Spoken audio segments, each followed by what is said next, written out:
부활절이 되면 사람들은 어떻게 죽은 사람이 살아날 수 있느냐고 질문합니다.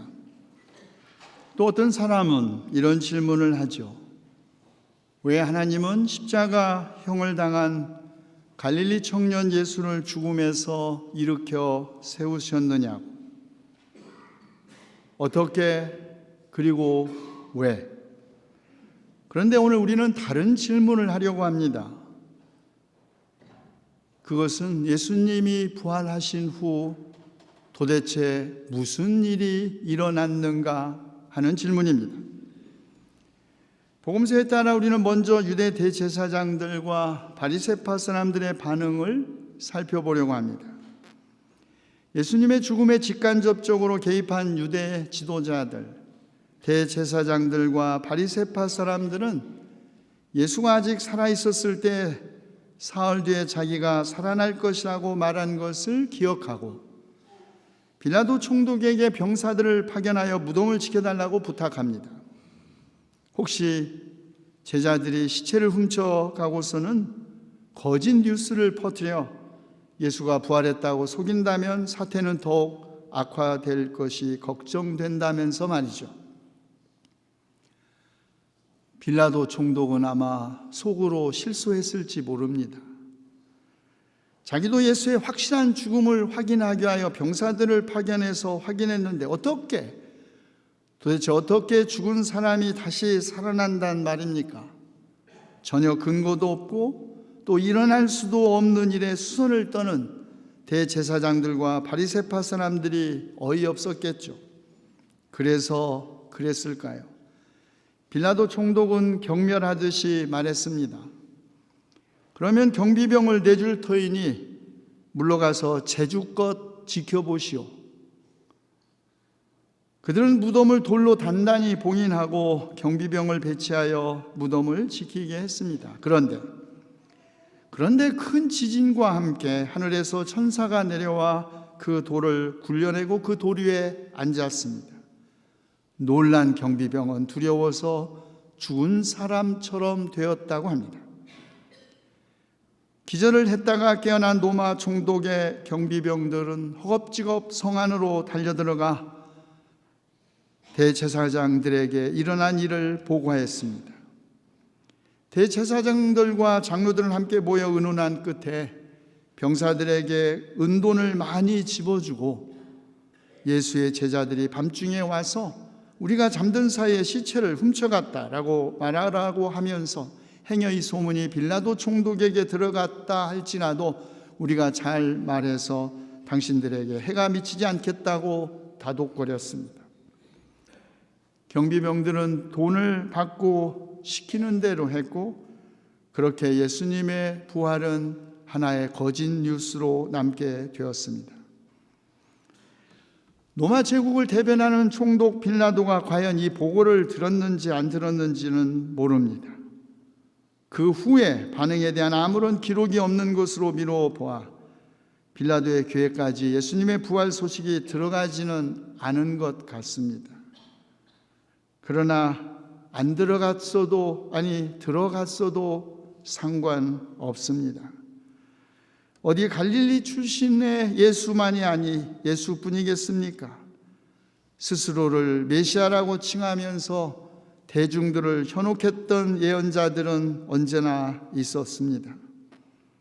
그리고 로마 제국의 평화는 여전히 유지되었고 빌라도 총독은 이 크고 작은 소유가 그칠 날 없는 이 더럽고 무더운 유대 땅을 하루라도 더 빨리 벗어나 로마로 돌아가고 싶은 마음뿐이었습니다. 그렇다면 제자들에게는 무슨 일이 일어났을까요? 제자들에게 일어난 모든 일 우리는 다 잘 알고 있습니다.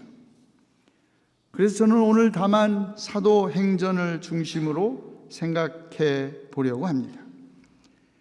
사도행전에 따르면 부활하신 예수 그리스도는 40일 동안 제자들에게 하나님 나라에 관한 일들을 말씀하셨고 성령 세례를 약속하셨습니다. 성령이 너희에게 내리시면 너희는 능력을 받고 예루살렘과 온 유대와 사마리아에서 그리고 마침내 땅끝까지 이르러 내 증인이 될 것이다. 예수 그리스도의 부활과 함께 이제 하나님의 구원사가 완성된 것입니다.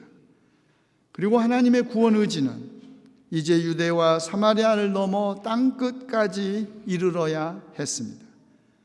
그리고 바로 이 일의 최전선에 베드로와 사도 바울이 서 있게 된 것이죠.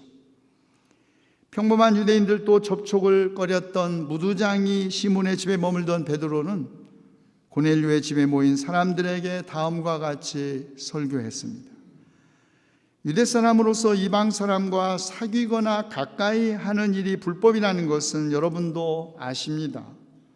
그런데 하나님께서 나에게 사람을 속되다거나 부정하다거나 하지 말라고 지시하셨지요. 나는 참으로 하나님께서는 사람을 외모로 가리지 아니하시는 분이시고 하나님을 두려워하며 의를 행하는 사람은 그가 어느 민족에 속해 있든지 다 받아주신다는 것을 깨달았습니다. 예수 그리스도는 만민의 주님이십니다. 부활은 예수님의 몸만 변화시킨 것이 아닙니다. 제자들도 변화되었습니다. 유대교 율법과 전통과 선민의식 안에 갇혀있던 제자들도 변화시켰습니다. 차별 없는 급진적 평등의 실현, 이것이 예수 그리스도의 부활이 그의 제자들에게, 아니 온 인류에게 가져온 가장 위대한 선물, 은총입니다. 예수 그리스도의 부활과 함께 민족과 종교, 인종과 성, 신분과 계급, 이념과 외모의 차이, 권력과 권리와 자유의 유무는 하나님의 창조의 다양성과 아름다움과 풍요로움의 근거가 될지언정 더 이상 그 어떤 차별의 이유도 될 수 없다는 것, 이것이 주님께서 그의 부활을 통하여 우리에게 보여주신 새로운 하나님 나라입니다. 기도합시다. 하나님을 경외하며 의를 행하는 사람은 누구나 민족과 종교와 계급과 피부색과 성이나 외모를 따라 가리지 아니하시는 만민의 주님, 우리가 죄인이었을 때, 아니 여전히 죄인임에도 불구하고 우리를 받아주시는 것을 감사드립니다.